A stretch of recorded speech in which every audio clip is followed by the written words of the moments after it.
Let's give a bit of time for some people to arrive, for people to tell me that it's working.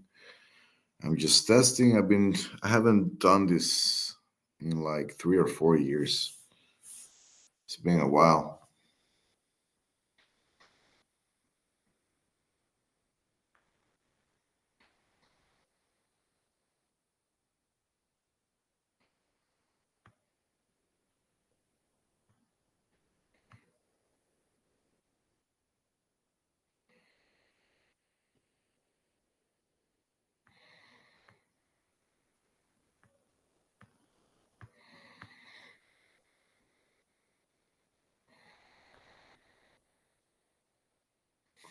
Just gonna give like 5 minutes for more people to arrive. Okay.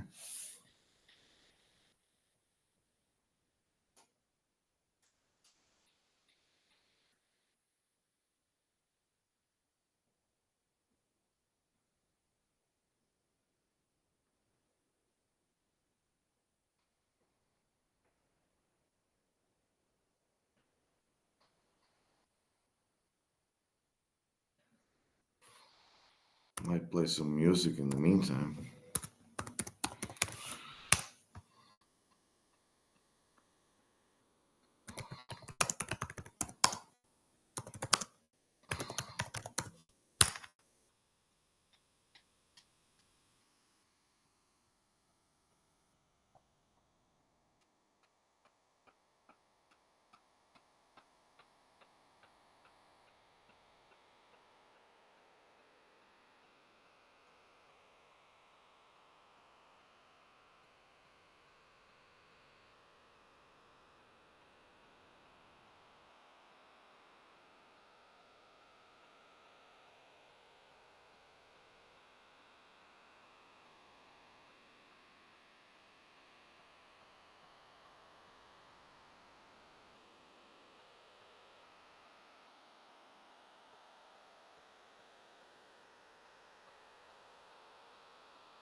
Okay, we're getting more people. We have a few important things to talk about, mostly about the Isaac Cappy case and, of course, the Chris Cornell, Chester Bennington documentary I'm working on. Want to give you a few updates, general updates on what we're going to do on the website.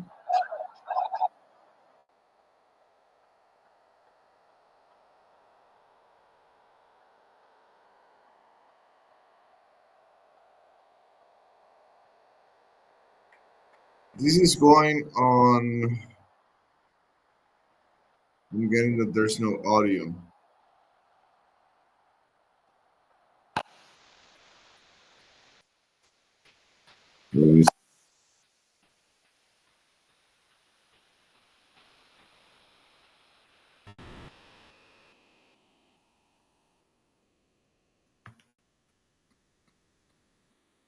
The audio should be working, Jolie. Let me know, please, if it's working now.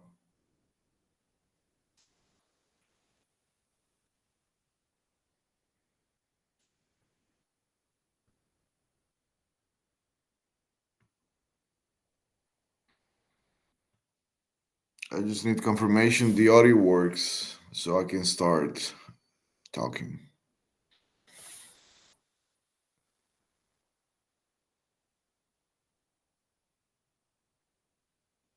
Okay, I hear you. So, can you still hear me speak? I was playing Isaac Cappy's music. That's why I was bopping.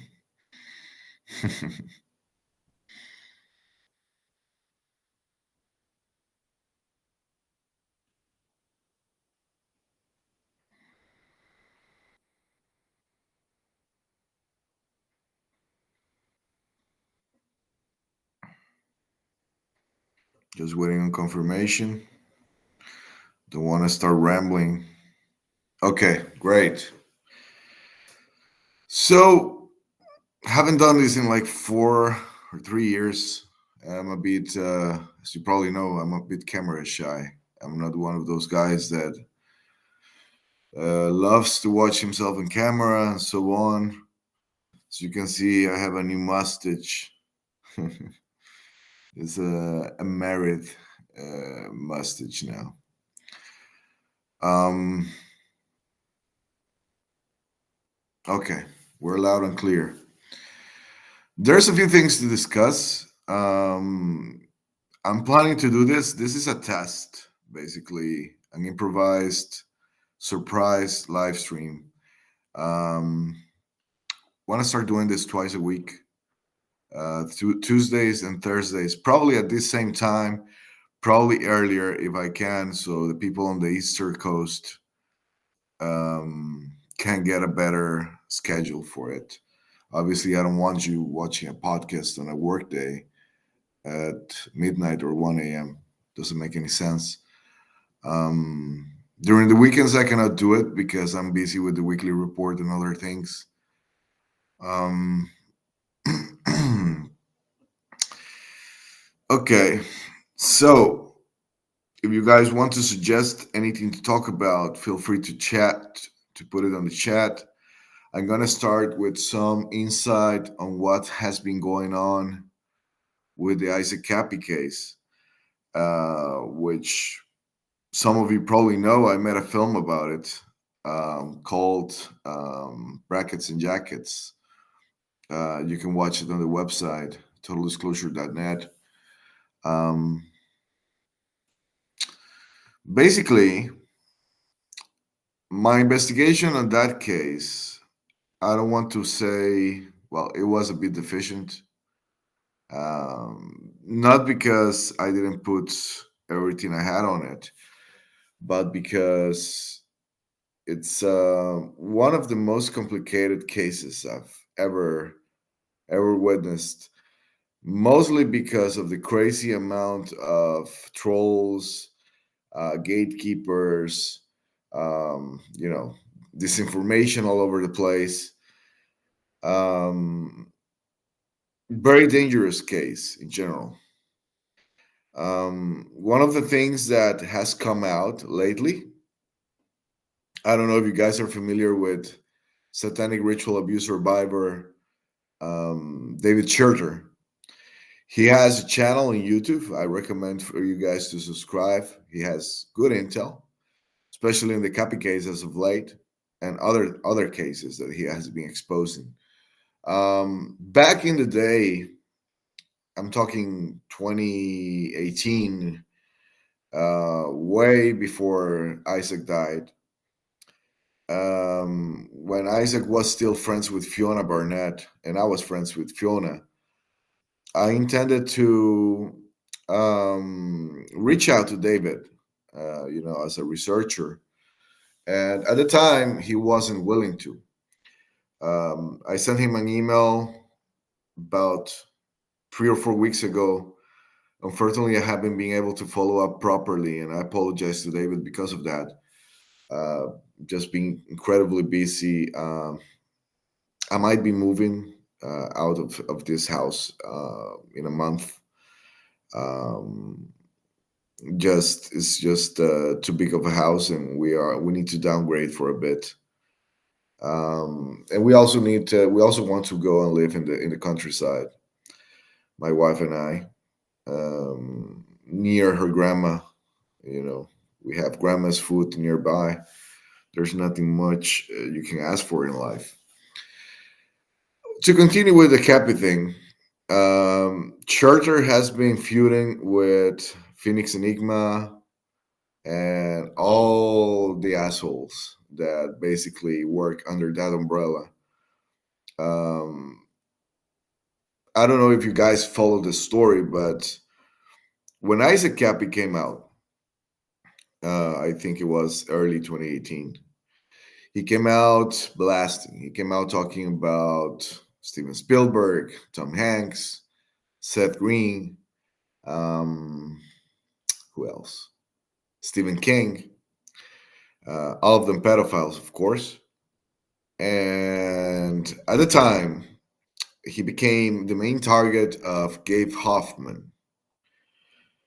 I have my quarrels with Gabe Hoffman. Actually, Gabe Hoffman is a Black Cube intelligence slash Mossad asset. He's an investor, just like Jeffrey Epstein was, from Palm Beach, Florida, just 10 minutes away from 10 or 20. I think he used to live 20 minutes away from Epstein's.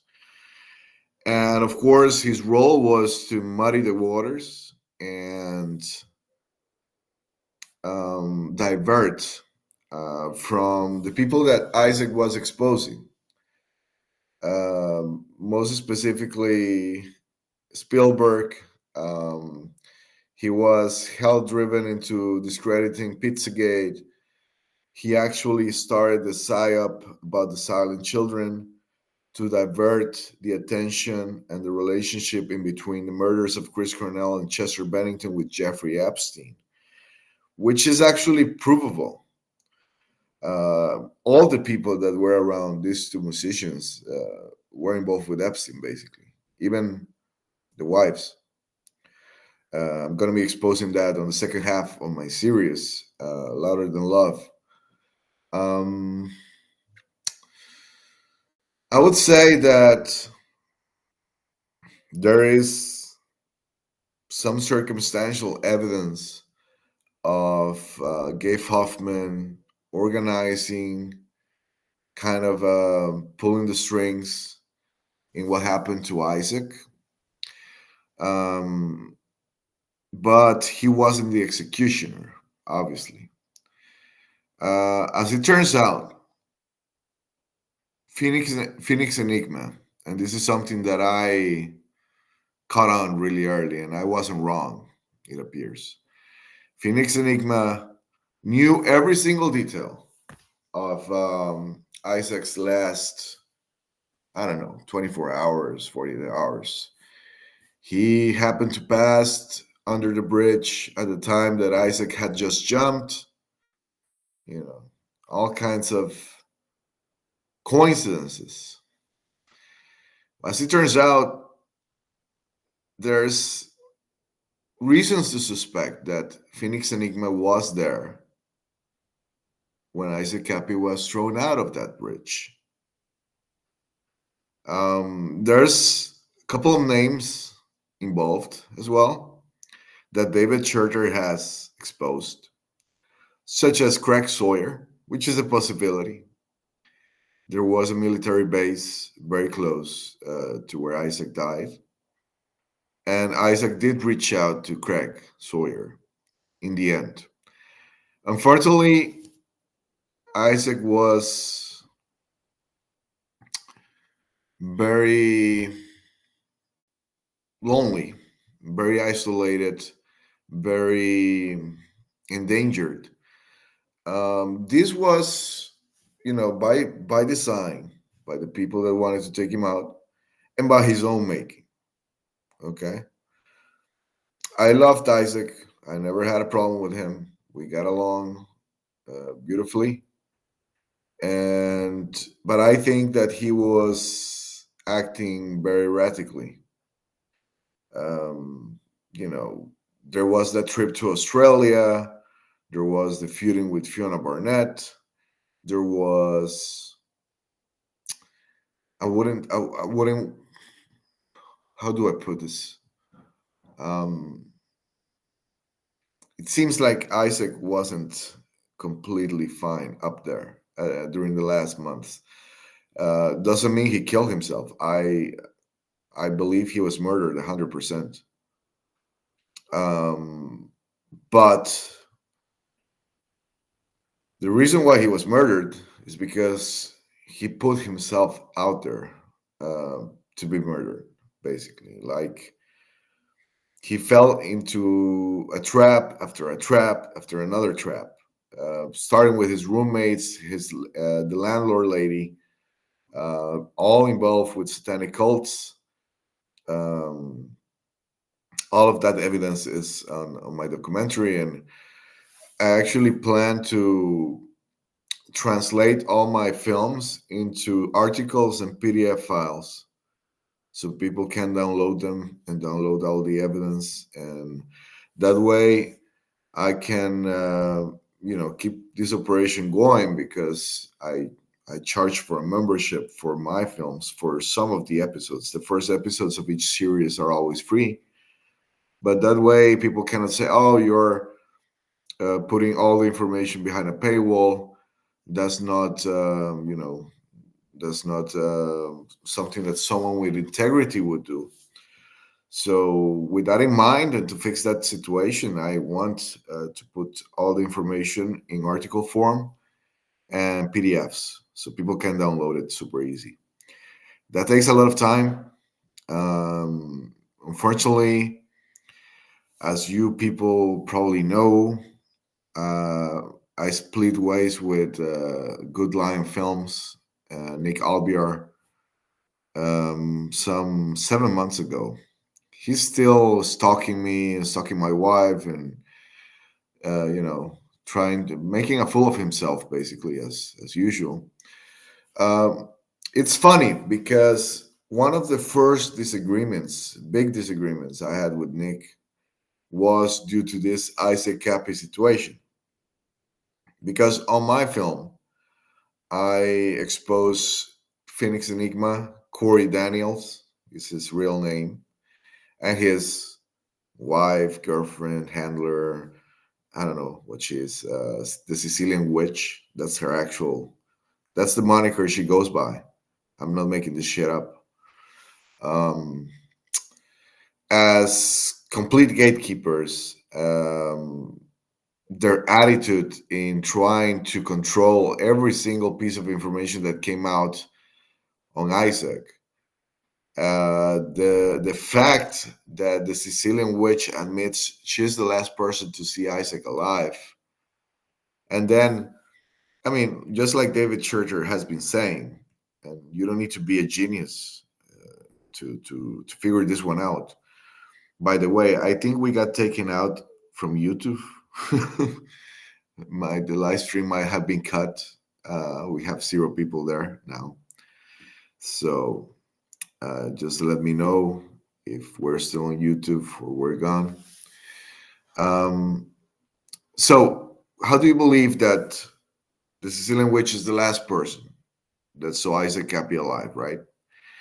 And her boyfriend, husband, slave, whatever Phoenix Enigma is, who didn't know Isaac, according to him at the time, was passing below the bridge almost at the exact same time that Isaac was throwing himself out of the bridge. And of course, uh, Corey has all everything really well planned. Every single hour where he was, what color was the sky, which car was to his right, which car was to his left. There's no detail that escapes him. And one of the things that, if you are a normal person and you're just driving and there's nothing special going on, nothing that should make you remember every single detail. You shouldn't have those things so clear in your mind. But of course, when you're trying to control the narrative and you're trying to control the situation, you have all of a sudden you remember everything. Um, of course, that's not the only reason. There's many more reasons, but at least that's what's happening with the Isaac Cappy case. You guys, I suggest you look for David Scherter on YouTube. He's I think he's a legit guy. I think that, of course, any satanic ritual abuse story is going to be shocking. It's going to have a very dark side, and it's the way it's supposed to be. I haven't published my story yet.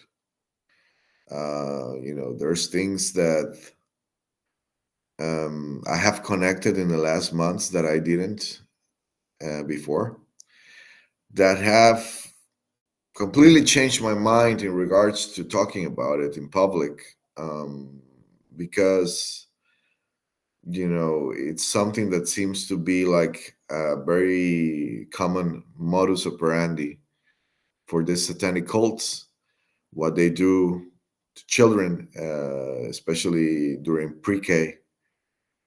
So I'll be coming out with that at some point, probably next month, or later this month. I still need to put everything into paper. There's things that I need to spend a few hours, you know, trying to put back together, because usually what happens is that these memories, of course, some of them were blocked, some of them were fragmented, some of them, uh, there's like these things that they do, besides the drugs and the violence, of course, the fear, that basically make the whole situation foggy for you. So it's like a dreamlike sequence, like when you start remembering everything, especially as a kid, especially as a kid, in the aftermath of the horror and the abuse. The confusion is off the charts, and usually uh, survivors tend to doubt themselves. And in many ways, am I crazy? Did I do something to deserve this? Did I imagine this? Did I fantasize with this? Even to that degree. Obviously, a boy of 6 years old is not gonna fantasize with anything of that. There's things that are should be pretty obvious, and that's one of them. If you have some kind of foggy memories that you might believe there were a dream sequence or a nightmare or something that you imagined because you were fantasizing about it. Odds are it wasn't your imagination. Odds are it wasn't a dream or nightmare. Odds are things really happened. And of course, when you put everything, all the pieces together, the people around you, the places, the specifics of how things came to be, you realize that it was everything was pretty real. So give David Scherter a follow. Just look for him on YouTube. I don't think he's on any other platform at the time, but he is going after Corey Daniels, Thomas Stromberger, who is basically their Fallout guy, a guy that I infiltrated, pretending I was his friend, just to make sure that I was on the right path, exposing him, exposing Stephen Alfred, exposing Gabe Hoffman, exposing Craig Sawyer, exposing many others, many others, many others. Big and Mikey. You know. The Isaac Cappy case is full, completely full of liars, degenerates, um, cult members, intelligence assets. Um, and that's why it's been so hard to find out what really happened in the specifics of it all. Hopefully, um, I reach out to someone that I believe has tons of good information on it, and we might be working together on a remake of my documentary because I really want to change a few things. Obviously, in the early days when I started doing these documentaries, my editing you know, wasn't what is now. I'm not saying that now is like, genius, like not at all. My editing skills are very, you know, they're normal. They're decent. I think I'm a decent, good enough editor. My strength is in the research and the substance of it all. So when you look at my films and my documentaries, sometimes you might need to see an episode two or three times to get all the information on it, or at least that's what I try to do. I think you know some people focus too much on the effects and I know that a film is supposed to be entertaining, um, and I like to entertain people to some degree, but most of all I like to inform people. And in that regard, the first fight I had with Nick Albiar, the first argument we had when we started working together, this is in July 2021. It was because I exposed Phoenix Enigma on um, that documentary. And Corey Daniels loves the drama. So he immediately called Nick. He immediately started requesting for us to go to his show, to go and do a podcast together. Um, you know,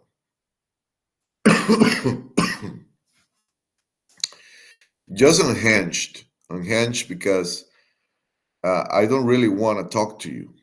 If you're a bad agent, if you're a bad character in all of this, and I know that you're involved in the murder of one of my friends. I mean, the only reason why I would want to talk to you is for you to expose yourself further. That's it. I'm not gonna go to your podcast to make a ridicule of the whole situation and just be there with your crowd, with your clique, with your friends, um, under your direction. That's just not gonna happen. He wanted to debate me and muddy the waters and all that. I wasn't interested. Nick asked me to go there and asked me to apologize to Phoenix Enigma. Oh, you should apologize to this guy. What you did is not right. You shouldn't bash other truthers, blah blah blah. Of course, he now bashes people that he has been leeching off and working with. But that's a subject for another day. Um, I told Nick, hey, that's not going to happen. If you and I are working together, we're associates, we're equals. You're not going to give orders to me, at least not on how to handle myself, how to handle my social media. And I believe I tried my best for that to be constant in throughout the 2 years I worked with him. Throughout those 2 years, a lot of things happened. I don't really want to focus on Nick on this live stream because Nick is not. I don't think a lot of people care about him. I don't care about him anymore, of course, after so much betrayal and so much uh, bullshit. There's no other way to put it. I just want to move forward, but just find. I just think that that's a fun fact that our first argument was related to the Cappy case and Corey Daniels and Phoenix Enigma. And after that, he was working with all the grifters, with Charlie Ward, and Mel K, and I don't know who else, Jason Q, and all these guys are always promising dates and claiming to have military intel, and you know, I that's just not what I do. I don't go around claiming that I work with intelligence, that I work with this agency or the other. You know, in the past, I used to be involved with Project Veritas, at least on a freelance level, because, and I'm going to explain you why. Because there was a subscriber of mine that used to be a student of Nelia Biden. Nelia Biden is the first wife of Joe Biden. She died in a car crash, in a very tragic car crash, along with her daughter. I think that they lost a daughter as well. And although I'm not completely sure right now of that information. But this lady was a student of Nelia in elementary school, middle school. Her mother was one of Nelia's best friends. So uh, logically, she had tons of intel in regards to Joe Biden's conduct with the children and with Nelia herself. So let's see, around October 2021, September 2021, I sent all that intel, and in the prior months too. It wasn't like a big file that I sent. It was more like drips because the witness didn't come out all at once. It was a slow disclosure.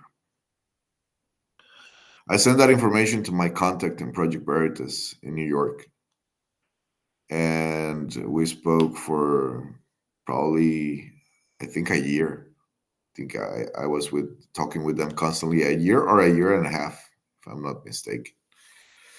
In the end, what happened is that they got raided. This is when James O'Keefe got raided, and I know that James O'Keefe might be controlled. I'm not completely sure about that, but he might. I do know that my contact in PV was pretty stand up, pretty honest. As soon as they got raided, he let me know what was going on. He told me, "Hey, man, you better get the fuck out of Dodge. The feds have everything about you. They have your address, your phone number, the information you have been sending me. This is like at the time, it was pretty serious business. I guess they were trying to control the leakage of Ashley Biden's diary, and along with that, a bunch of other things that they already came out. So the danger has decreased with that case. But when that happened, I was actually with my then fiance, now she's my wife. For the first time, she visited me in Costa Rica. Um, and I was there on October. She left on October 1st or 2nd. She came back here to Europe, and I stayed there for 6 months by myself. And after a month and a half, The raids happened, I think, in mid-November, if I'm not mistaken. I will need to verify that, but I'm sure it wasn't in October. That came out to be in November, and around December 1st, December 2nd. The dates are a bit foggy for me because at the time, obviously I wasn't in a good place with my fiance being across the Atlantic, so it wasn't the best times for me. But long story short, they tried to kill me in my own house. As far as I can tell, it was two or three hired guns that seem to be linked to MS-13, which is something that is very common in Central America. Like if you're gonna put a hit on somebody, you can, pay $500 or $1,000 to the crackhead in the corner and see how that goes. But if you want something well done, you're gonna probably resort to these guys. And the first time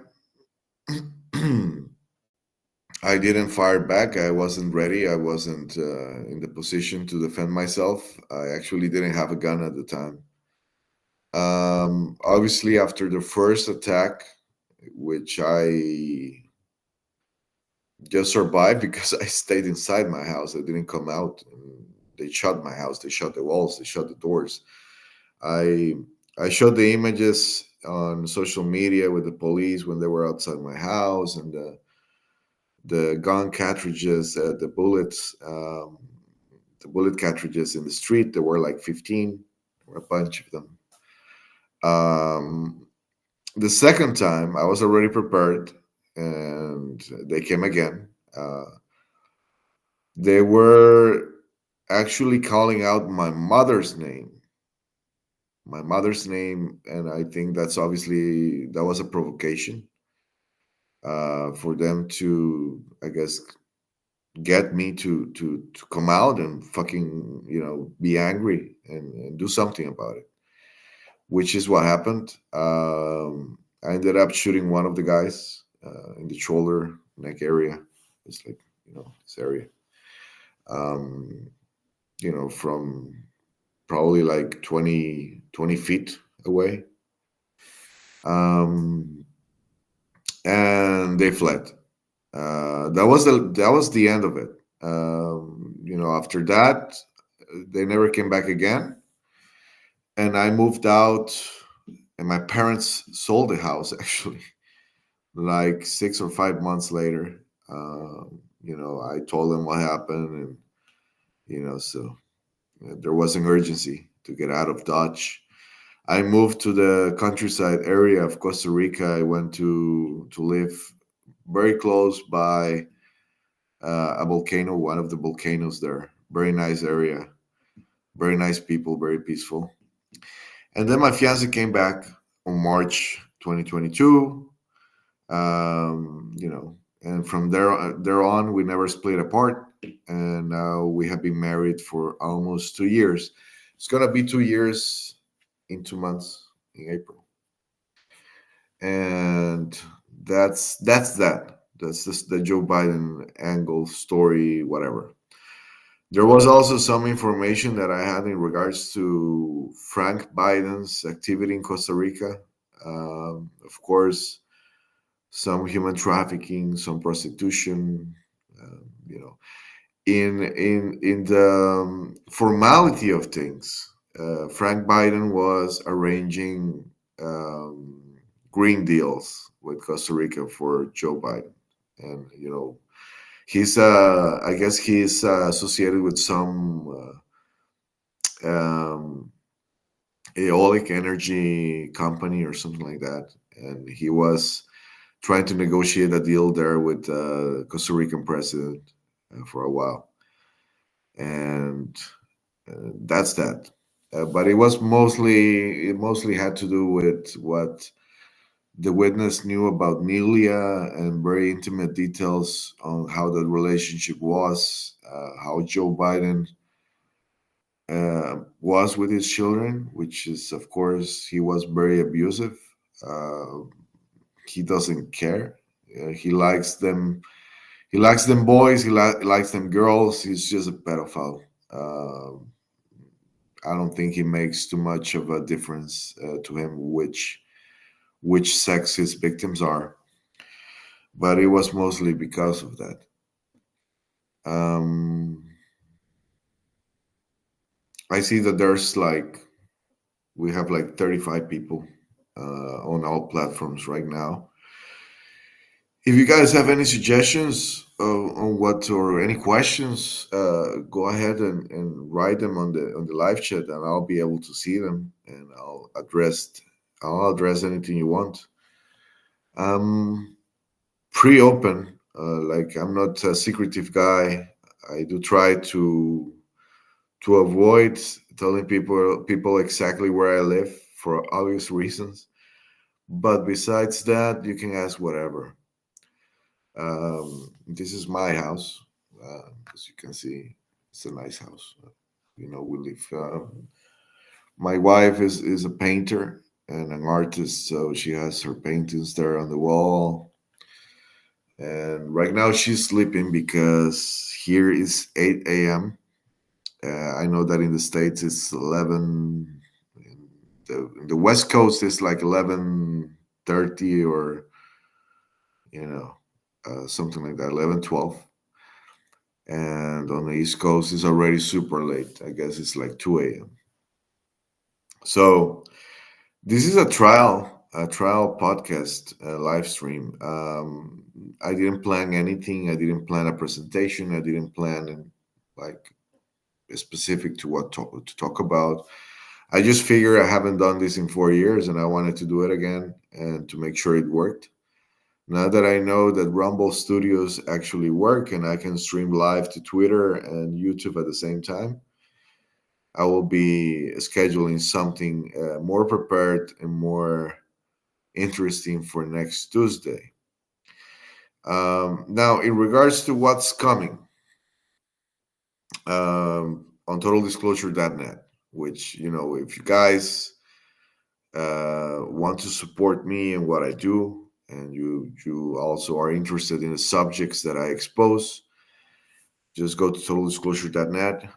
We have a discount. You can see the code there. It's by winter BW1224. That's the code, and it will get you 30% discount.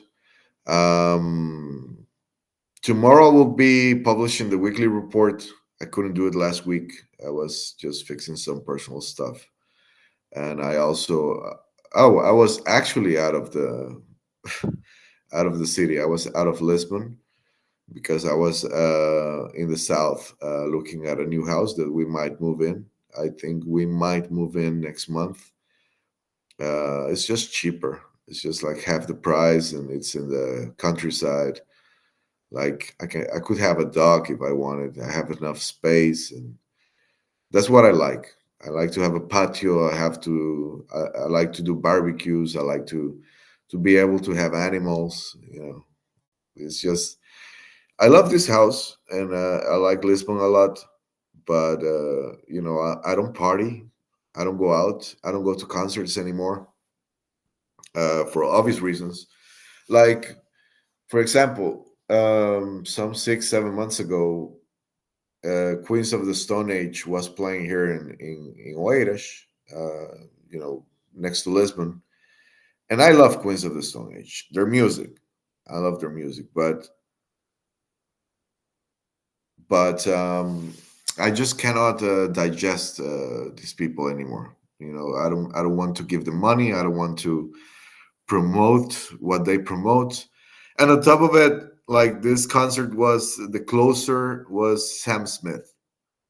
So, uh, uh, like, there's no way you can convince me to go to a festival or to a concert where most of my money is gonna go to Sam Smith. This disgusting demonic pedophile. Um, Hello, Wildfire. I'm sorry for that. I hope I can do them earlier, starting next Tuesday and Thursday. It's just this one was a surprise one. It's very late in Canada, I know, but it's a Friday. I hope you don't have to work during the weekends. Um, I'm glad to have you guys here. I missed a lot of the interactions. I missed doing live streams, to be honest. I don't like being on camera, but I do like talking with you guys. The Isaac Cap investigation. Hello, Brenda. Okay. Yes, please put in your names because I can only see your username Wildfire73 and I don't really know. um, the Isaac Cap investigation, has it been closed?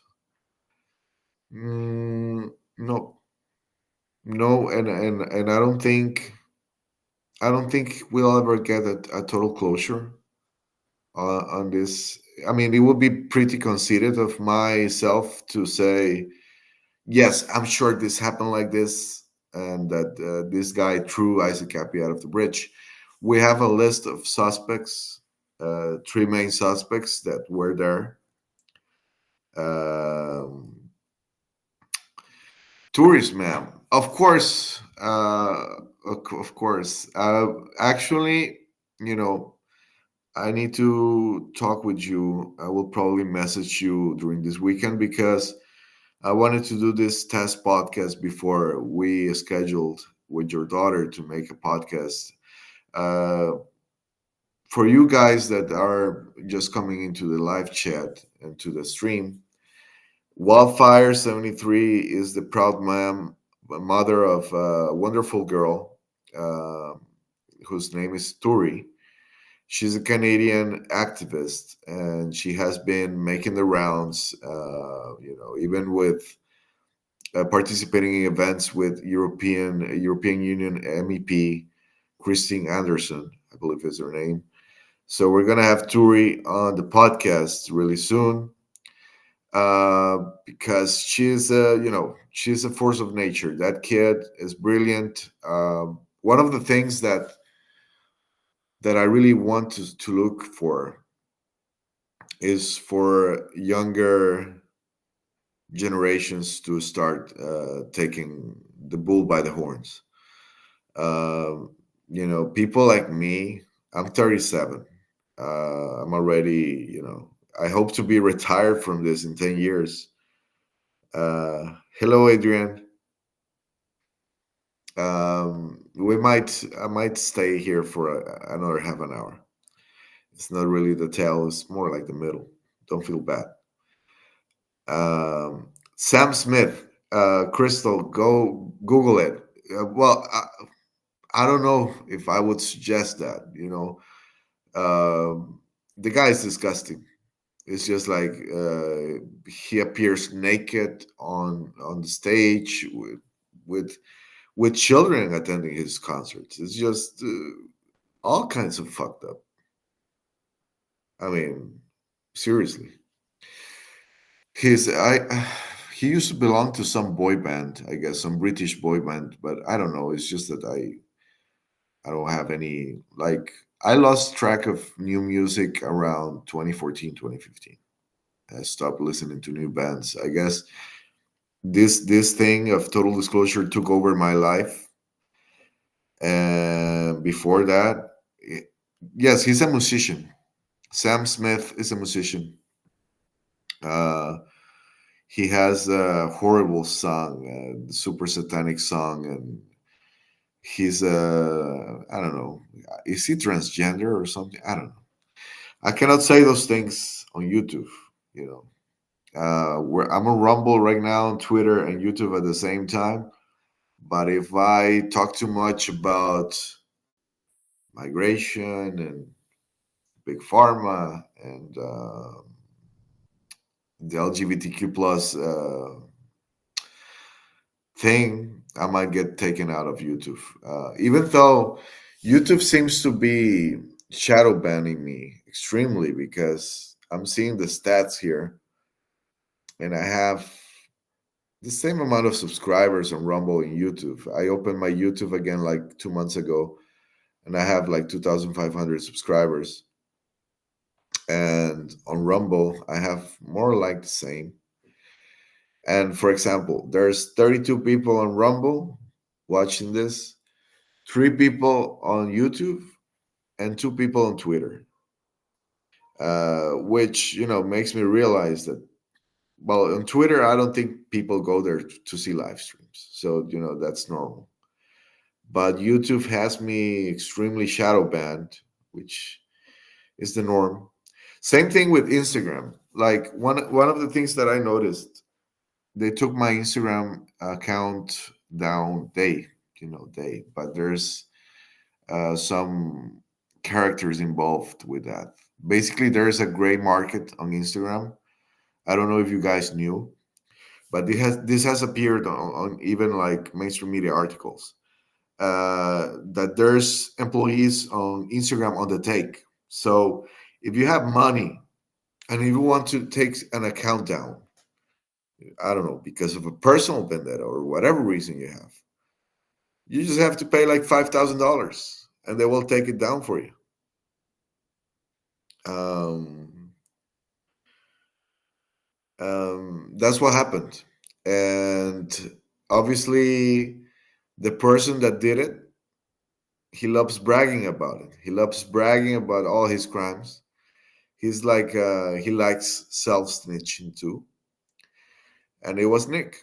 It was my former partner who now is just hell driven into making me disappear, I guess. I guess the purpose of it all, of me working with him, was to keep my research, almost hidden behind a paywall and, not really out there in the public. For me, that was obvious because the way I remember things is that my content was never promoted until I started taking care of marketing, which was late 2022.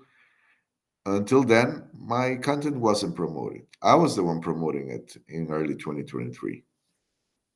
But hello, Tanny Alder, Gigi Greenstar. Hello, guys. Thank you for being here. I appreciate it. I hope we can do this more often, and I don't do this as late as I did it today. It's the hour difference. It's a bit fucked up because I really don't do. I mean, sometimes I wake up early, but I like to wake up early. Like if I wake up at 6 or 5 to work a little bit, I work a couple of hours and then I get sleepy again. So I'll go back to bed like 2 or 3 hours, and then I wake up with my wife because she wakes up late.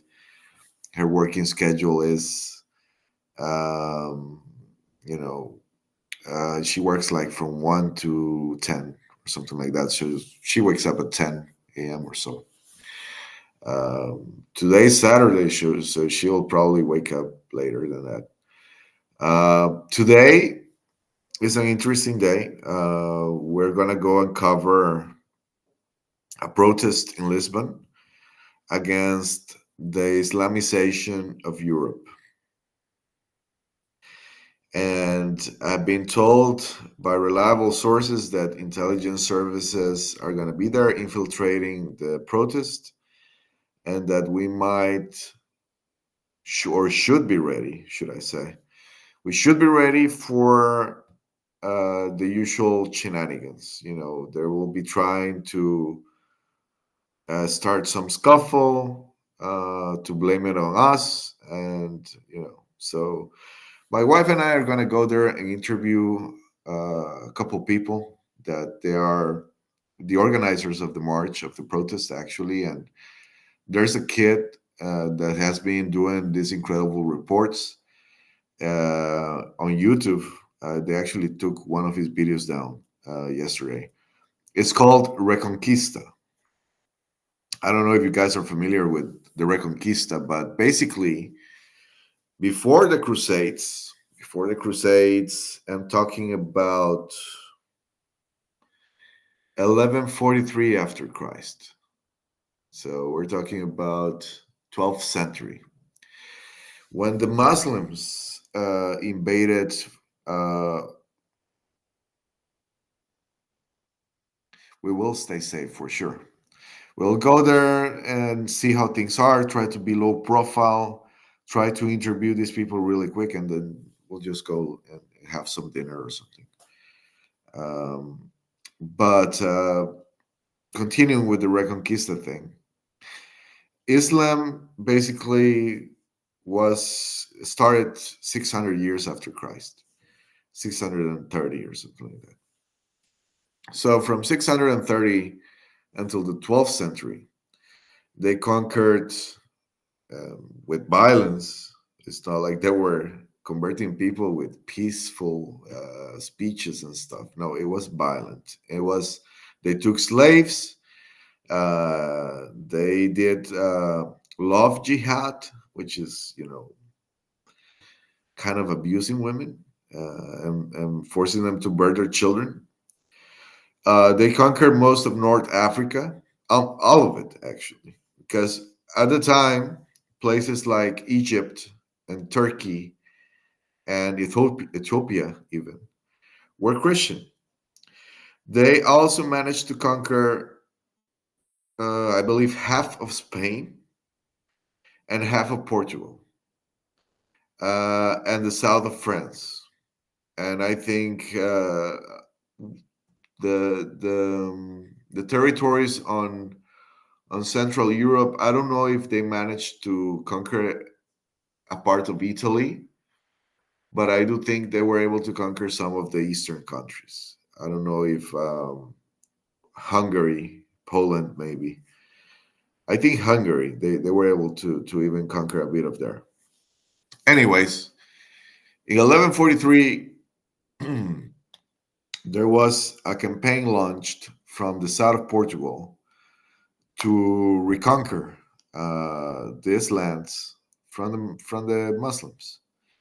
Um, so the Reconquista was launched from the Mora Castle.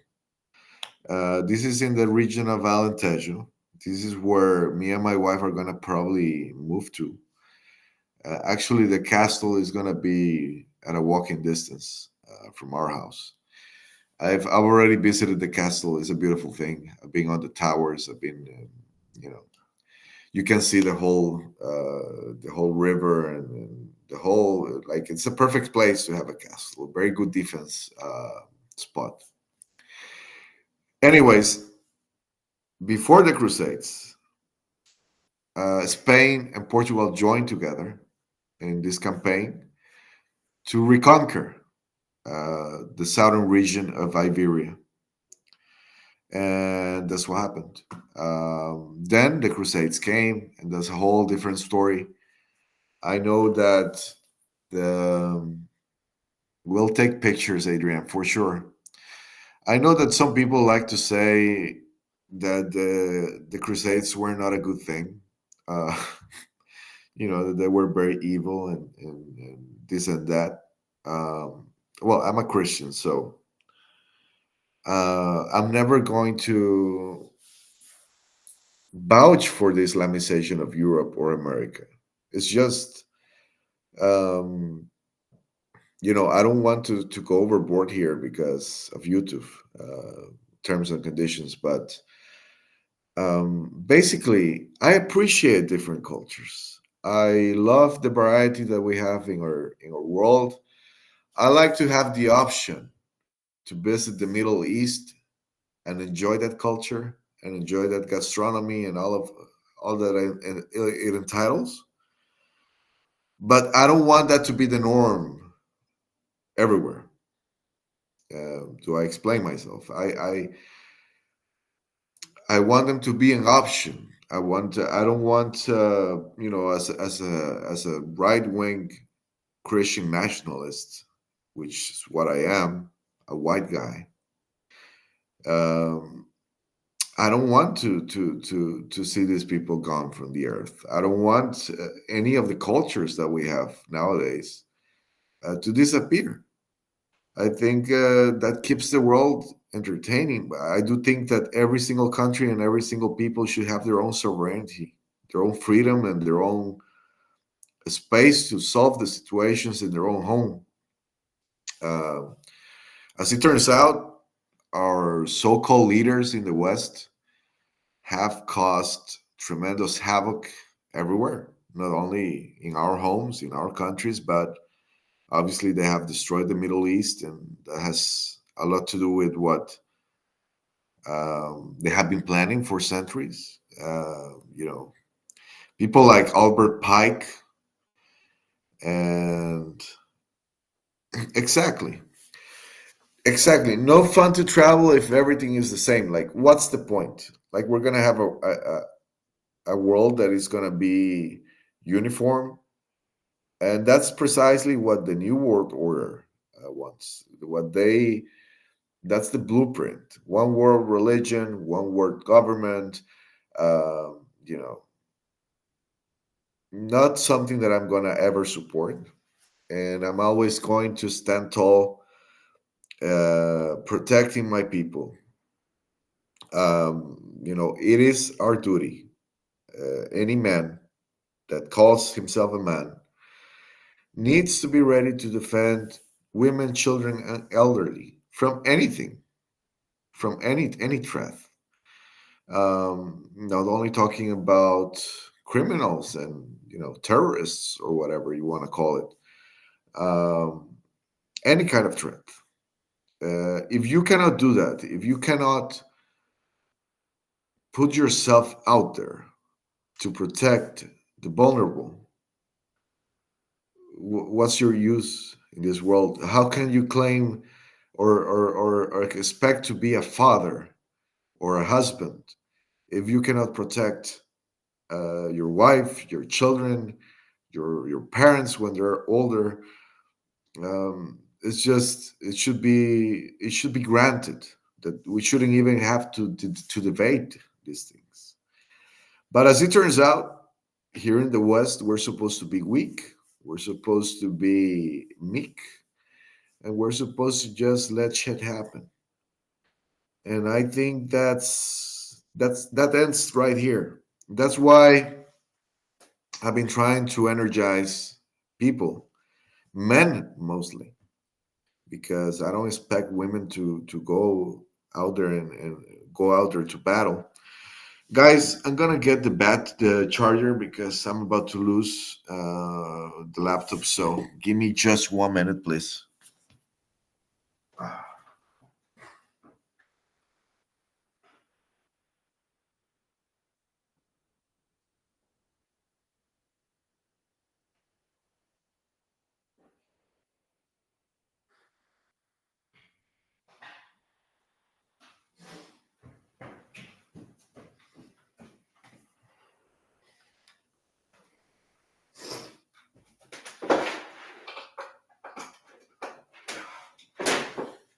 Damn it.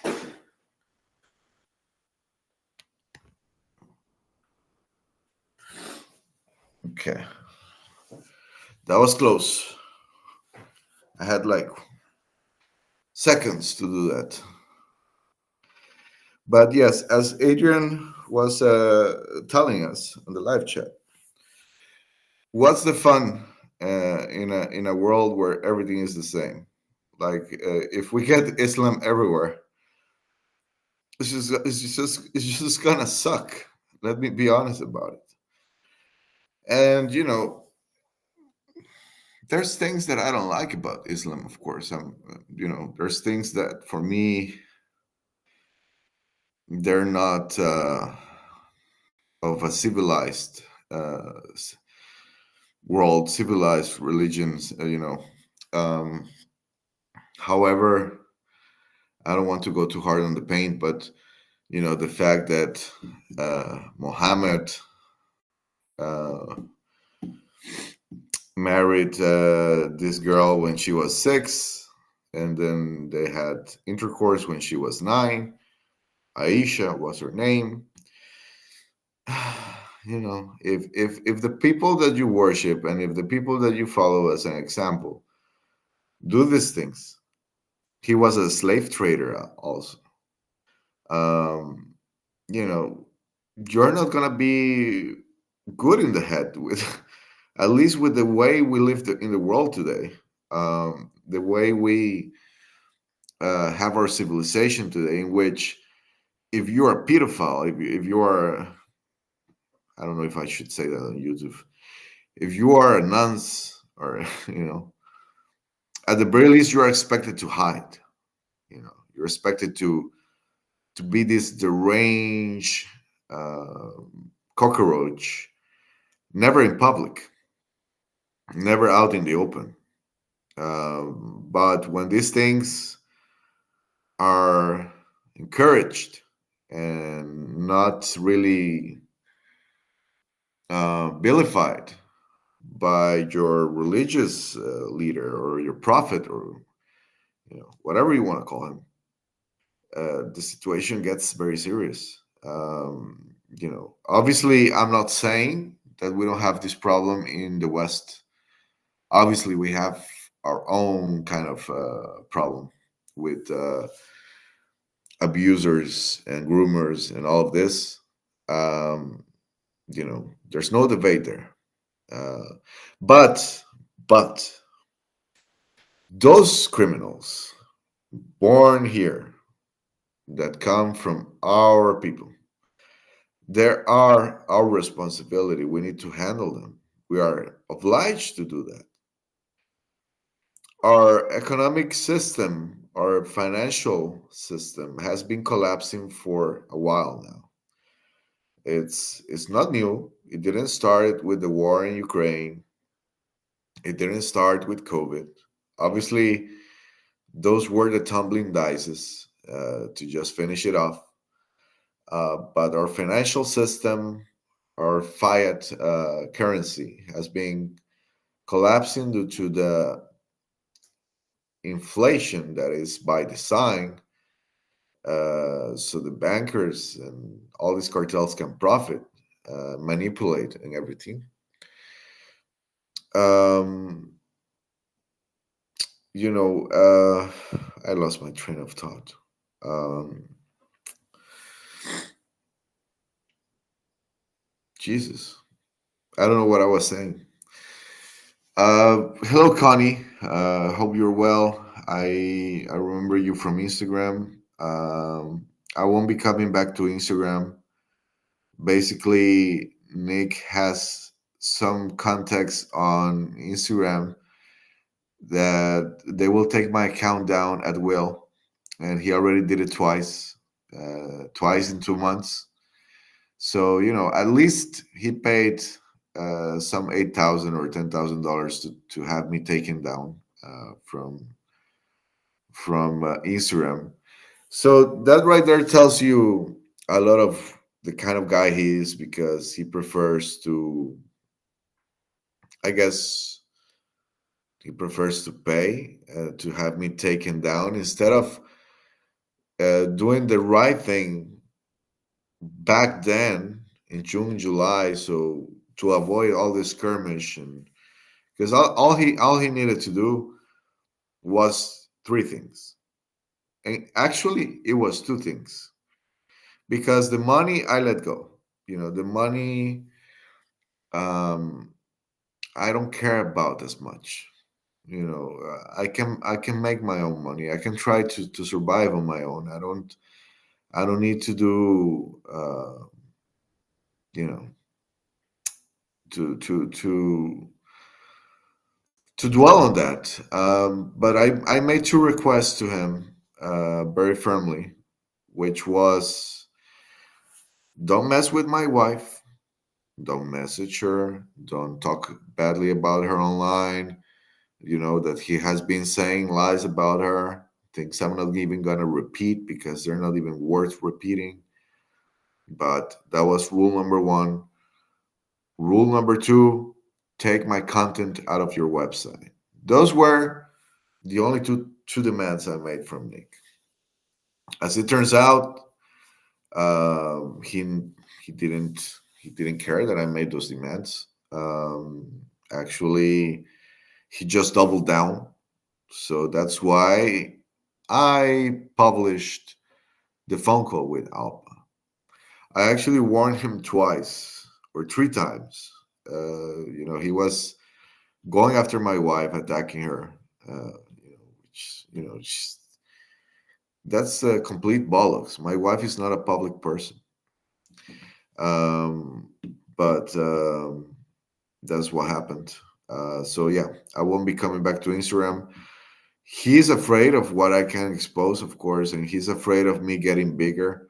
One of the things that I noticed on Instagram is that when you are not shadow banned, it's crazy because it's very easy to grow an account there when you're not shadow banned. On my second account, I got 4,500 subscribers in like a month, and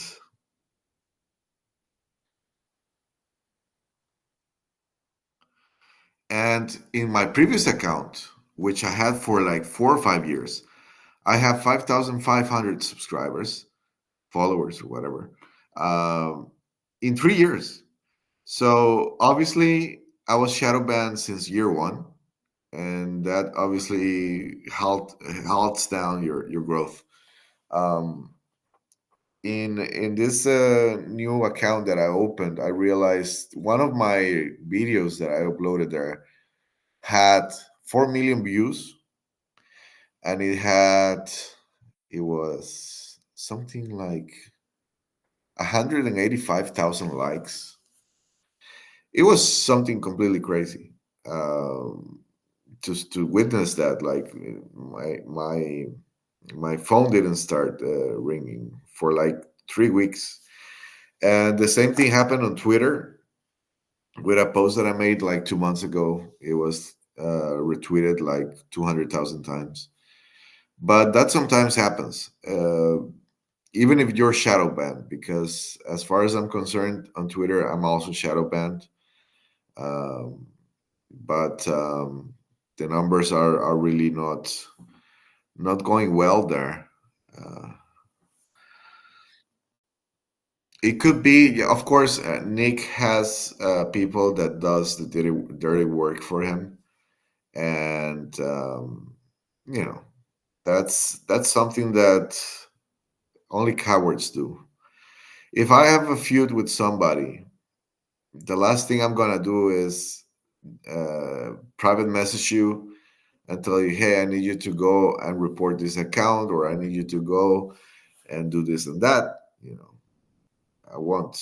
At the most, being honest and all, at the most, what I have done is messaging accounts and telling them, hey, this is what really happened. This is the evidence of this and this and this.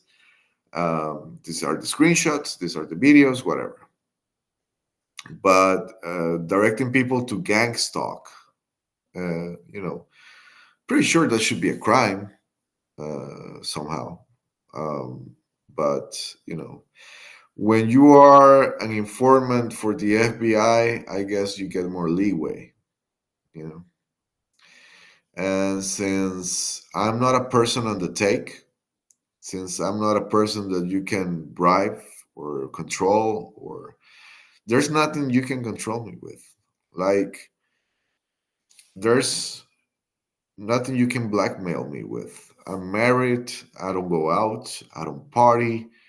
Like, you're never gonna be able to set me up with a woman. You're never gonna be able to set me up with drugs. You're not gonna be able to set me up with money. Um, so of course, the only way out for these people is to get me to disappear from all social media, or to get me killed. One of the two. They already tried the latter a couple times, didn't work. So I guess they're gonna, you know, they, they're not gonna try that for the meantime, I hope. And yes, I agree completely with Coney. These are the last days, and Satan will try anything. Um, it is very important, even if you're not a Christian and you don't believe in Jesus, or you follow a different religion, it's very important for you guys to pick a side. The time is running out. Indeed, the time is running out, and every day should be sacred. Every day that you get to spend with your loved ones, with your family, cherish it, because things this year, it might be harder than last year. Let me put it like that. Some people are expecting for good things to happen here and there. I'm not so sure about that. I think that this year might get worse than last year. Next year might be better, because the things, the way things work, and how I believe they're gonna do this is that right now we have the world is divided in two orders, right? The old vanguard, which is the old world order, the cabal, what we know as the deep state, all these buzzwords, and the alternative, the control opposition alternative, which is the fake light, the fake messiah, the fake rescue, the great awakening, as they call it, right? And of course, there's many things that have come out of the great awakening that are great. Uh, you guys, for example, like the way this information and all these things have brought us together as a community, as a family. Um, you know, I would be probably, if it wasn't for this, if it wasn't for this purpose, for this fight, I don't know what I would be doing. I would probably still be a musician.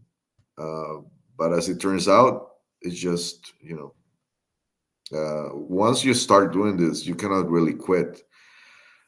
First of all your social circle, for the most part, if there are liberals, especially, which is mostly the case if you're a musician, they will immediately cut you off. And if you are in any industry, what happens is that when you're applying for jobs, well, if you are working for somebody, you might get fired just because of your politics. Obviously, that has happened to tons of people. Or even because of the vaccine mandates. A lot of people had to quit because they didn't want to get the vaccine and so on. Others took it because they didn't want to be homeless and to be, you know, struggling. And exactly, same in other creative industries, but especially if you are like in finances, in anything that is media related, public relations, which is something that I used to do, public relations, marketing, things where your face is going to be out there, man, you cannot get a job. Like, once you start doing this, once you start, as total disclosure or whatever, I apologize, I have like an ugly cough. I'm not used to this European winters yet. It's a bit tough on me.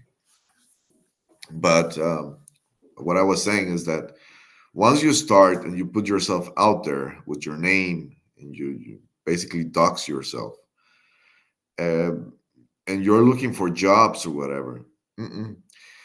People get your resume and they say, well, this looks good. This guy has this experience. He has this knowledge. He has what we're looking for. Uh, put do a search with his email or social media or whatever. Bam. Recruiters won't touch you.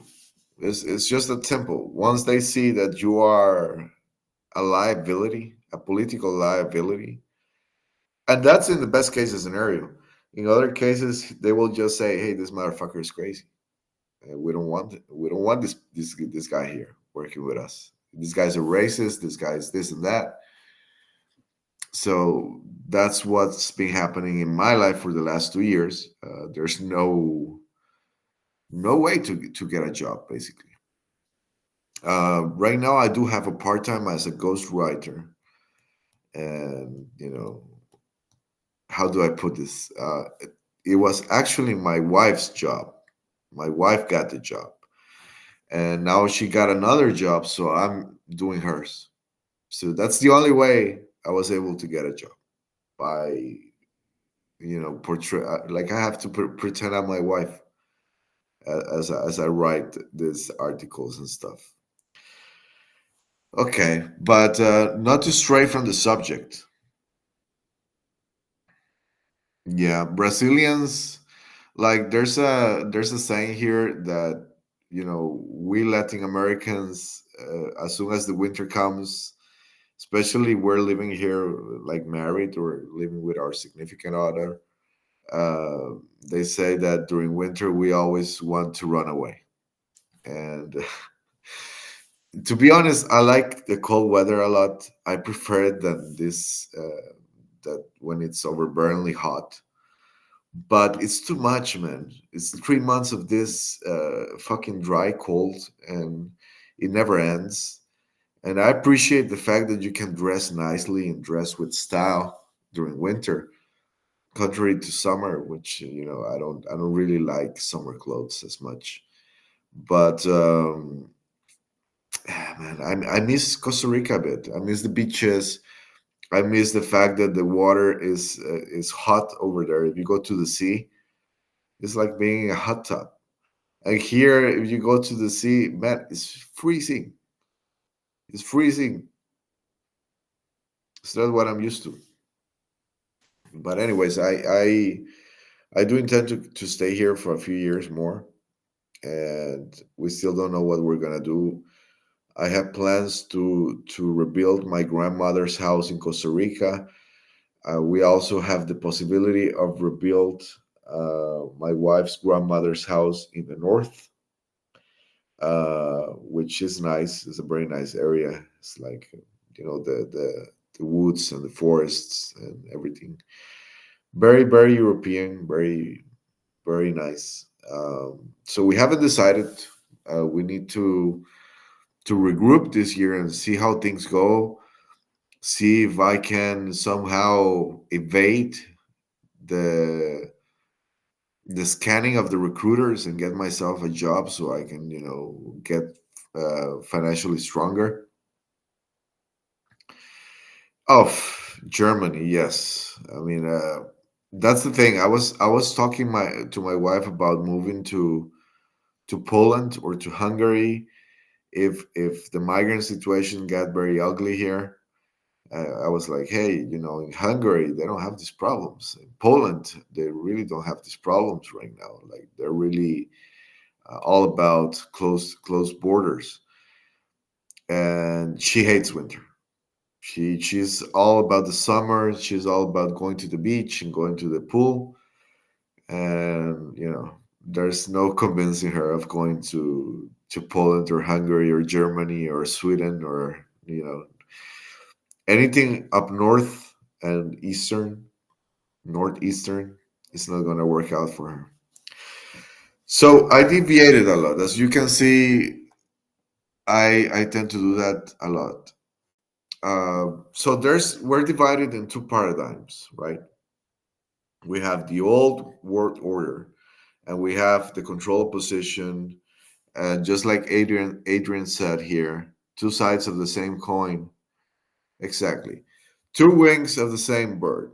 Because you have to think like evil things to realize what they want to do. And like, okay, for example, people say that some people say that there's no antichrist, that it's just like that there's plenty of antichrists, and that there's not one person that is going to assume that role. um, that's not entirely true, at least not how it's described on the scripture. The scripture basically tells you there is one antichrist. And think try to think like Satan for a moment. What would Satan do? You know, he wouldn't just pick someone super easily and say, "Hey, my darling, you're gonna be the Antichrist." No, what someone as conniving and sadistic as Satan would do, he would put several of his agents to compete for that spot. You know, as he pleasures himself watching it. That's what I think it will happen. Um, at least that's my point of view. Hello, Soy. Nice to see you around here. Grand rising to you too. I woke up like at 5 a.m. and I still need to go out and take another nap because I'm not gonna make it to the protest today if I don't sleep a bit more. But anyway, guys, things are not gonna, how do I put this? Things are never gonna be as easy as they're portraying them to be, or as hard even.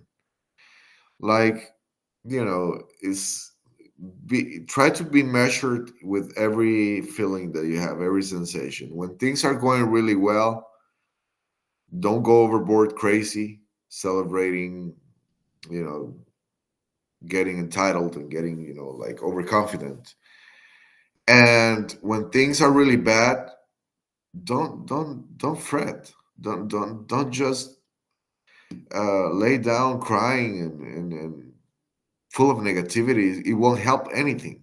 It won't help you at all. Actually, you should try to do the opposite. When things are really bad, pick yourself up and go stronger, go have try to build an energy from inside of you. And of course, if you believe in Christ and you believe in God, you can always turn to him for guidance, for strength, for peace, for serenity. Whatever, if you're feeling anger, if you're feeling despair, if you're feeling lonely, if you're feeling all this anxiety, all these negative emotions, and if you believe in Christ or God, or if you really are a person of faith, you can find strength in that. If you are not, and even if you are, it's not only about God. You have to also build strength from within you. You have to work with your mind, to just keep fighting, to just overcome every single difficulty that life throws at you. Because if you're already down, if something already bad happened to you, and you just say, "Hey, I'm just gonna just lay down on the floor and cry and be defeated," brother or sister, that's not gonna work out for you. You at least me, I am a person that needs to start the day in a good way, in a good mood. I need to, start smiling, start the day with a smile, turning around, seeing my wife, kiss her good morning. I go and prepare coffee for both of us. That's my perfect start of the day. Usually early, 8, 9 a.m. at the most. We have our own schedules, so but I always like to get up early, and I like to be in bed by 11 or midnight, ideally. Um, that's the way I work the best. I used to be like awake all night, and that's just not good. But however, um, things are gonna happen in the next year or 2 years that perhaps are gonna make you think that the light is winning, that we are winning, that what a lot of people promised and what a lot of people sold you about, you know, the plan, Q, you know, the usual suspects that people like to hail as heroes on the right. People like Donald Trump, Elon Musk, even Russell Brand and Andrew Tate, which, it's mind boggling to me because those two guys are, it doesn't get more obvious than that, as far as control position goes. But things might happen in the next 2 years in which you can be deceived very badly into thinking that we really won.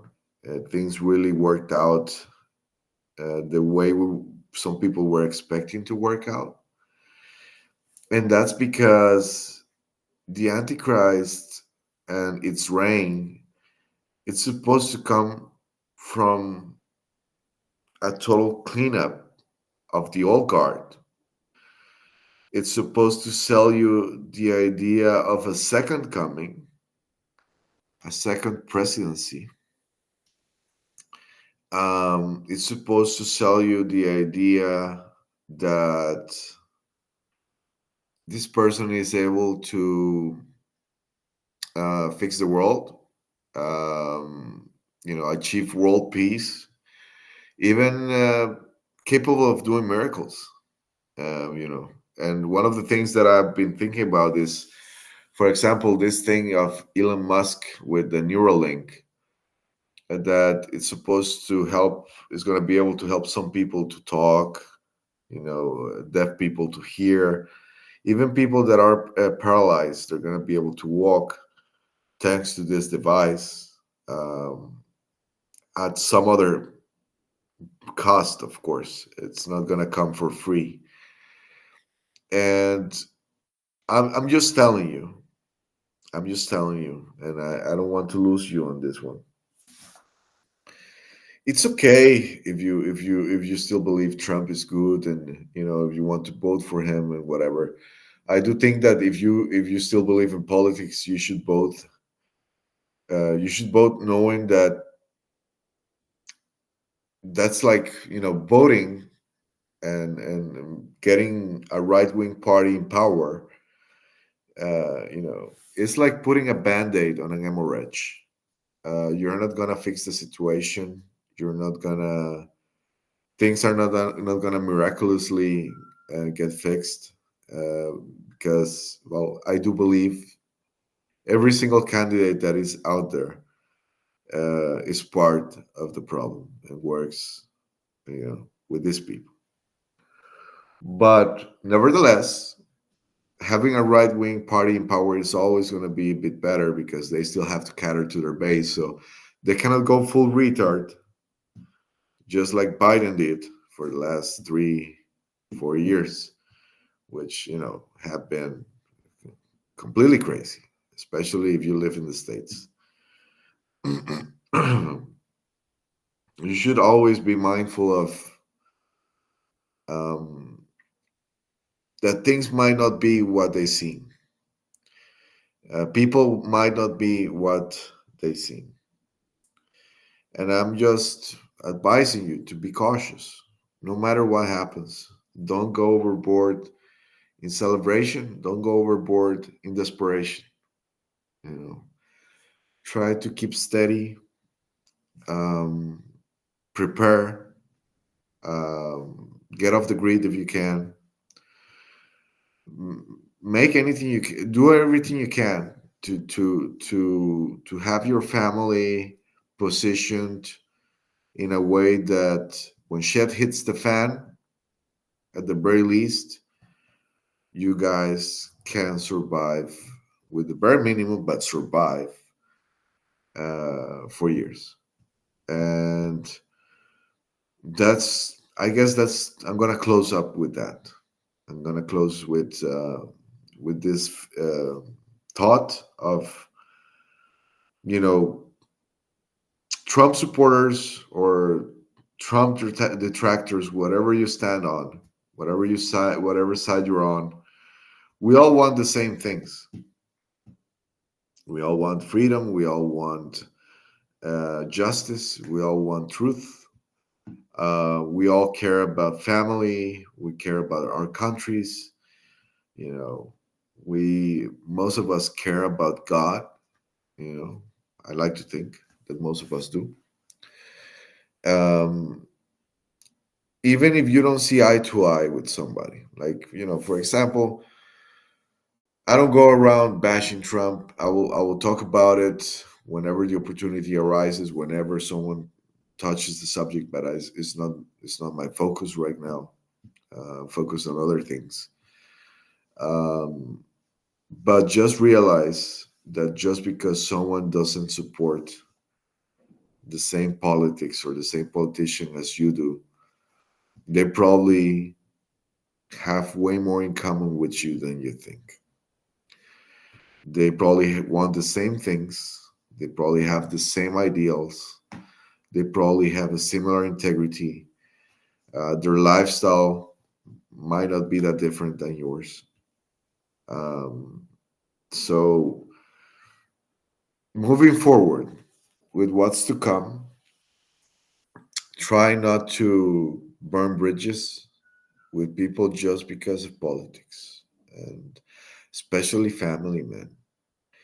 Uh, politics dividing family has to be at the top of the most stupid things that can happen in modern society. At least that's my point of view. I was lucky enough to grow up in a conservative household. I mean, I say that now, but when I was a musician and a liberal, I guess yeah, I was a liberal. I guess you could say I was. I did a lot of rambunctious stuff.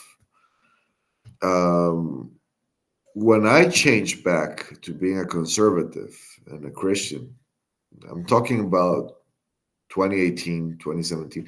I actually I started becoming a conservative politically.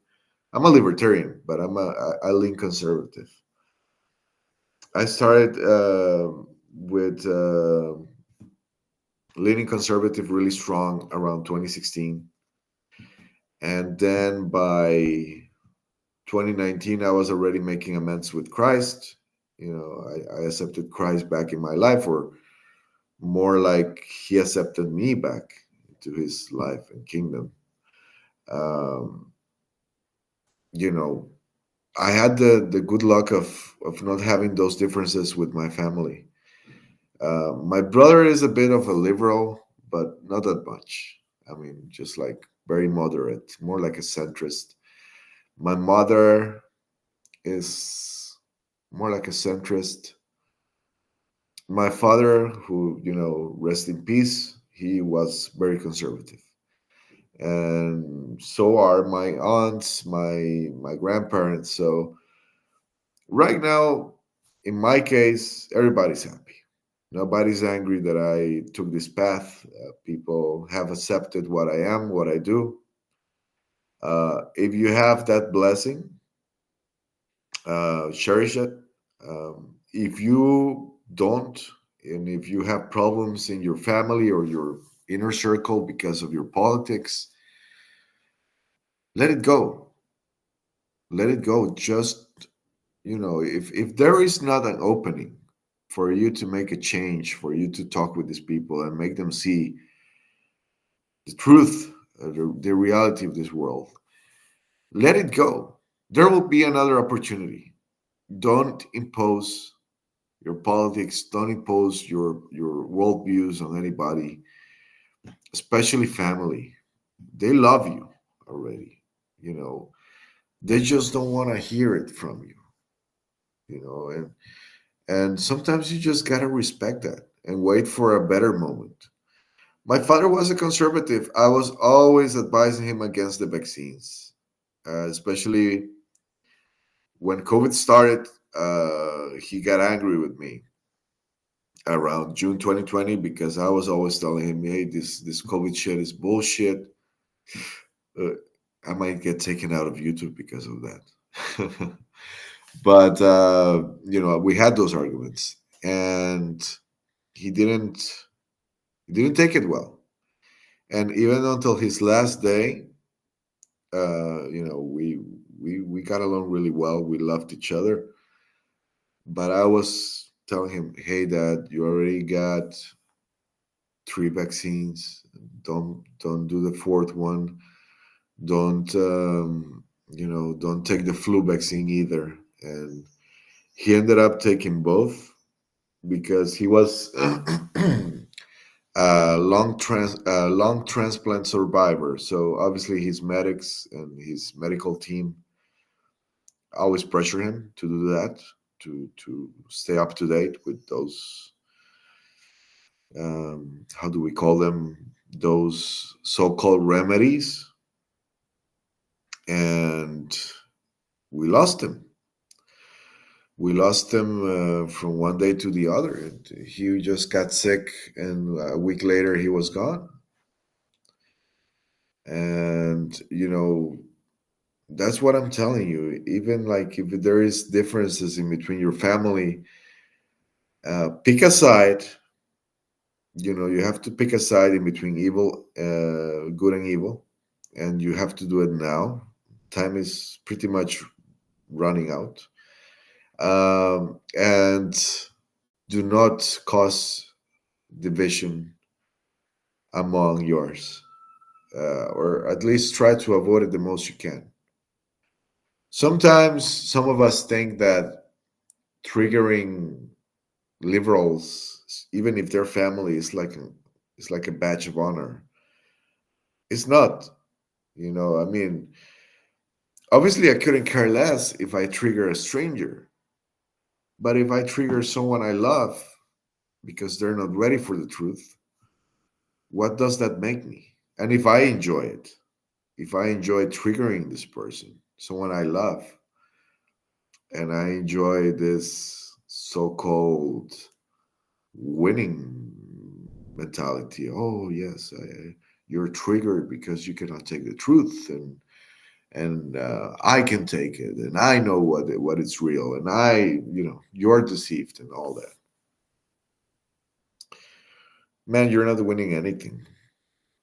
You're just um, you're just handling an already complicated situation. You're already handling it the worst way possible, and I guess that's where I'm coming from. I'm coming from a place in which the last time I did a live stream, I was very mature. I was single. I wasn't even engaged. It was early 2020, probably my last live stream. And my mentality was completely different than now. It's been 4 years since then. And through my journey as a truther, even though I hate that term, because the truther world, or so-called truthers, is full of lies. So I don't like that term. Some people call us conspiracy theorists. Other call us conspiracy realists. Um, Others suggest that we call ourselves critical thinkers. Blah blah blah. In the end, it doesn't matter what you call yourself. In the end, all that matters is that you are there for your family and for your friends, and that you stay true to your integrity and to yourself. And you're not gonna win extra points by being right.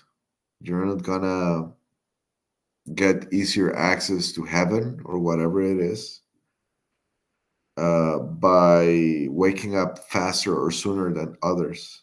It doesn't really, I don't think it really works that way. I think the way it should work is that we should always, of course, there are situations in which you cannot avoid some confrontation and some argument with people that are completely crazy.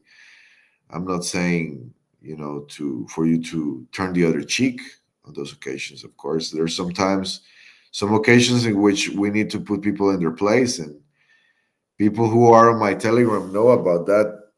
because I enjoy putting people in their place from time to time, especially when they come all entitled and they have this attitude that they think they can tell me what and when in my house. I guess that's gonna be my closing message. Um, we're gonna have lots of new things coming up this year. You can go to the website totaldisclosure.net right now. You can find my 25 documentaries there. Louder Than Love, episode 5 comes next week. And then we close with Chester Bennington, No More Chester. Episodes 6 to 10 is going to be Chris Cornell.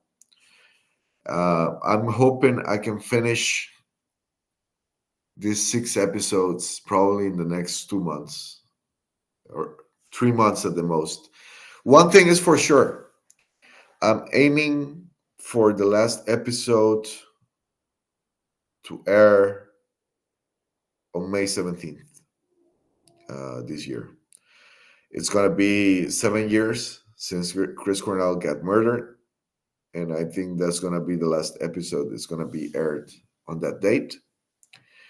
Um, you know, as a kind of tribute, if you may.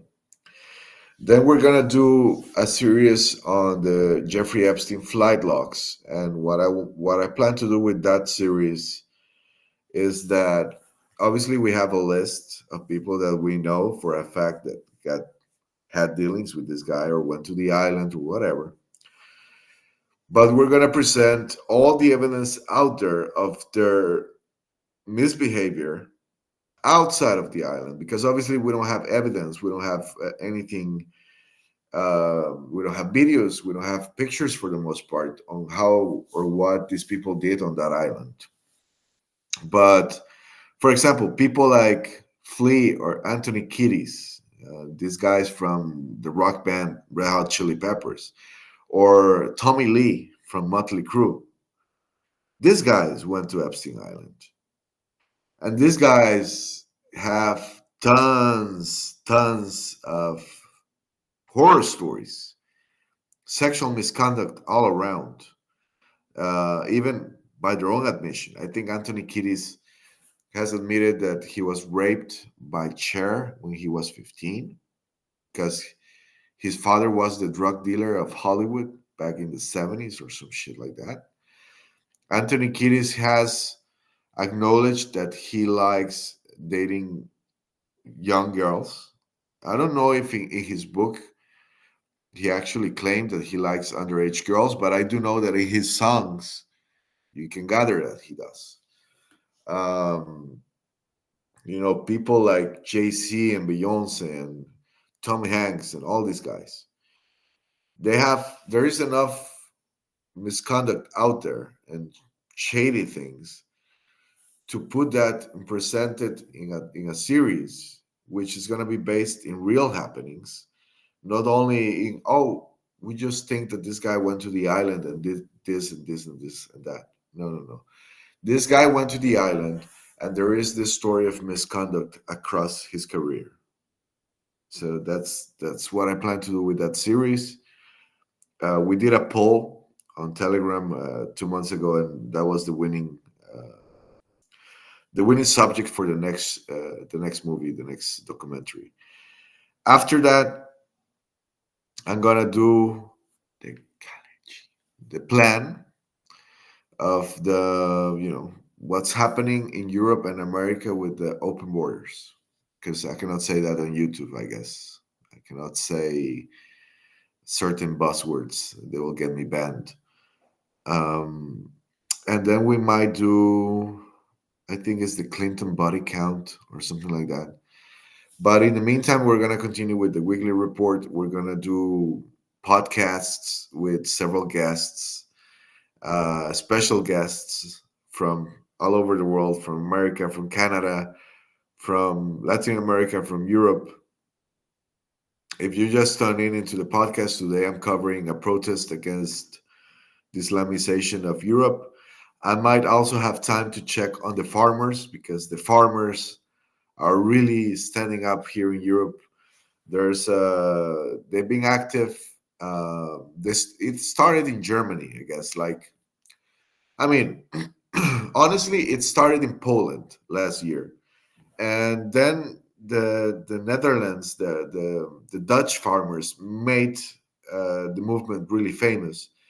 Then it kind of dried down for a while. Then this year, 3 weeks ago or so, 3 weeks ago, 2 weeks ago, it started again in Germany, and then it just boiled over France.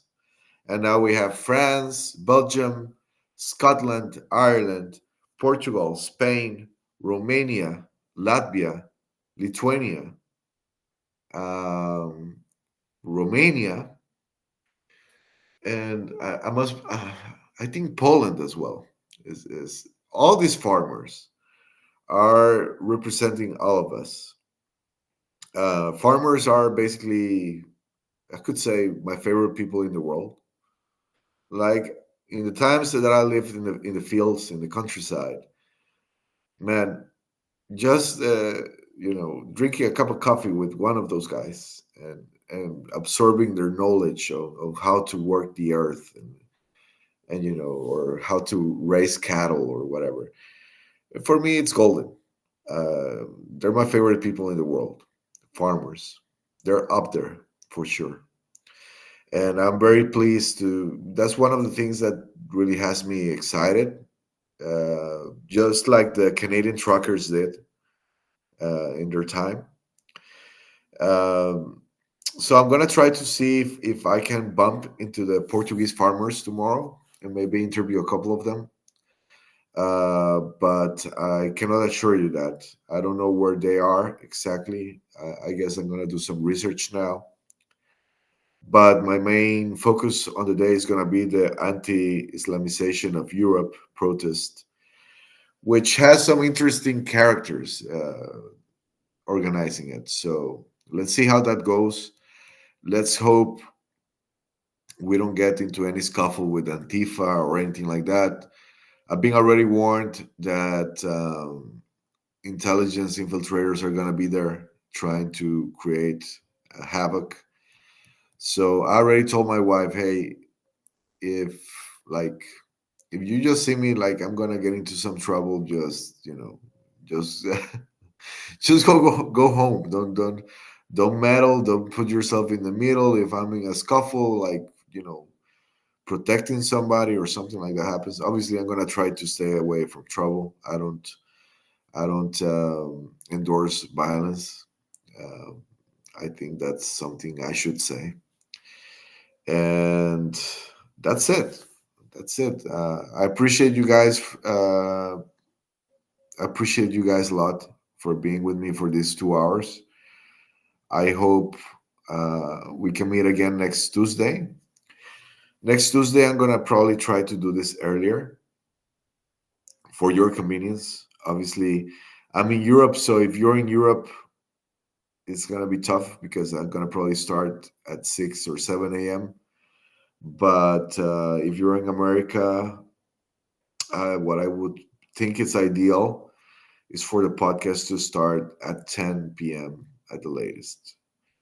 So if you're in the East Coast, it's gonna be later. If you're in the Pacific, in the Western Coast, it might be better for you. But we'll find a schedule that works for everybody at some point. Um,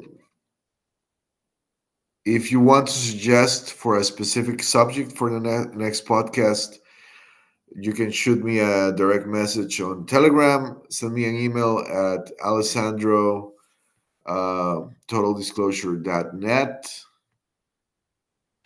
Oh, I'm sorry. There was a bunch of messages here that I didn't see. ECE is in the house. Wow. I'm so sorry. I didn't see these messages. This thing stopped scrolling down.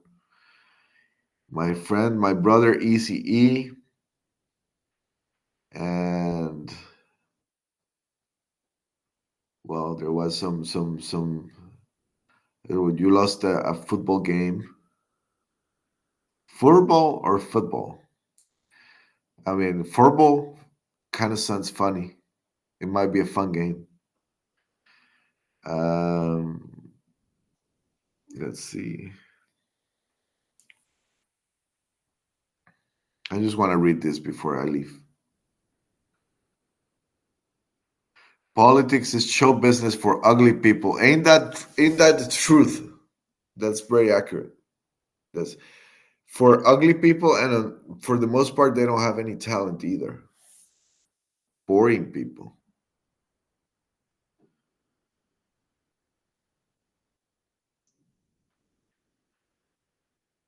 Well, I love you guys. Um, it's been great.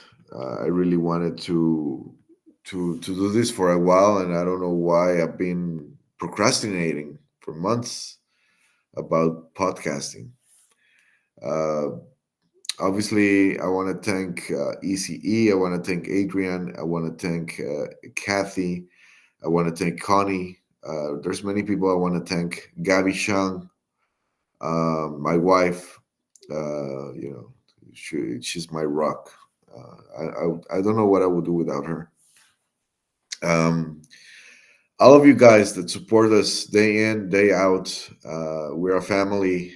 Kyle, Chris, Matt, um, Florian, so many of you out there that really have held our backs and supported us during this very, very, very, very difficult months.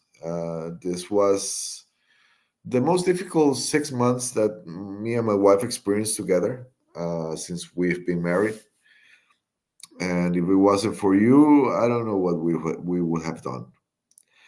I do hope to retribute all that with hard work and with purpose and integrity. I've been uploading free films on the website like crazy. Yesterday, I uploaded. It was called.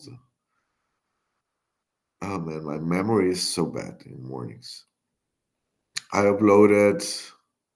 Let me see here on Telegram.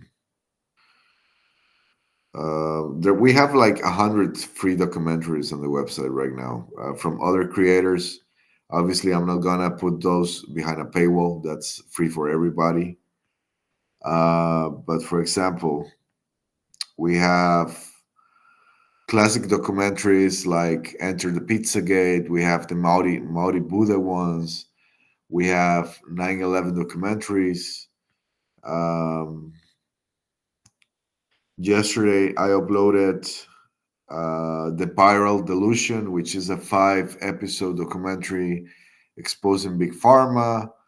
Um, I uploaded Other Losses, which has to do with the Eisenhower's death camps after World War II. Anyways, tons of things for you to choose from. Um, One thing that I want to make clear is that all these free films I upload, some of them might be created by control opposition agents, of course. It's for you to discern. We upload them for educational purposes. It's not an endorsement. It's for you to decide by yourself. You have free will. You have freedom of choice. You have your own discernment, and I want you to use it. You know, I will probably even upload the Fall of the Cabal, because it's a classic film, but with tons of truths in it, but also tons of disinformation or empty promises, you could say. Um, so that's it. God bless you. Stay happy. Stay positive. Stay strong. Love your family and cherish it every day. We will see each other next Tuesday, and you know where to reach me. Um, I love you guys. And if you need anything from me, please don't hesitate. Visit the website totaldisclosure.net. If you cannot afford membership, reach out. I will give you free access. Even though our situation is not the best, if your situation is shot as well, I will give you free access. I don't care about that. What else? That's it. That's it. Many blessings to you and yours.